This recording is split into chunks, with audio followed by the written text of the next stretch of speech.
బ్యాగులో అయితే చూస్తే చూడండి ఎంత విశిష్టత చూడండి. ఇక్కడ సాక్షాత్ నారాయణ స్వరూపం. శ్రీ మహావిష్ణవే నమః.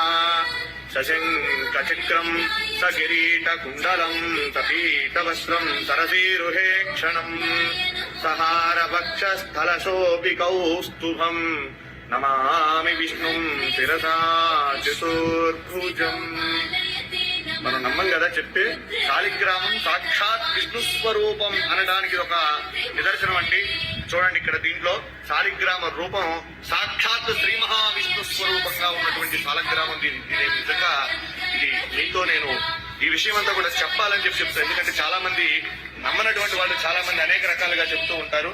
ఇదేమిటని ఇది సాక్షాత్ రాయి చూడండి. శాలిగ్రామం దీంట్లో సాక్షాత్ విష్ణు స్వరూపం. మా పూర్వీకులు ఎప్పుడు తాపిన వాళ్ళతో చెప్తూ ఉంటుంది. ఎప్పుడు కూడా దాన్ని ఉంటుంది. మనం ఆరాధన చేస్తాం కాబట్టి కార్యక్రమం చేస్తూ ఉంటాం. కానీ ఇది నా దగ్గరకు వచ్చిన తర్వాత కొన్ని సంవత్సరాల తర్వాత ఇది భిన్నమైంది శాలగ్రామం. అయితే దాంట్లో సాక్షాత్ నిజంగా ఒళ్ళు కబురు పొడిచేయండి. ఈ శాలగ్రామంలో ఉన్నటువంటి శ్రీ మహావిష్ణువు చూడగానే నాకైతే కళ్ళలోంచి నీళ్లు ఆగలేదండి. ఇది మీ అందరికీ కూడా నేను ఎందుకు ఈ వీడియో పెడుతూ ఉన్నానంటే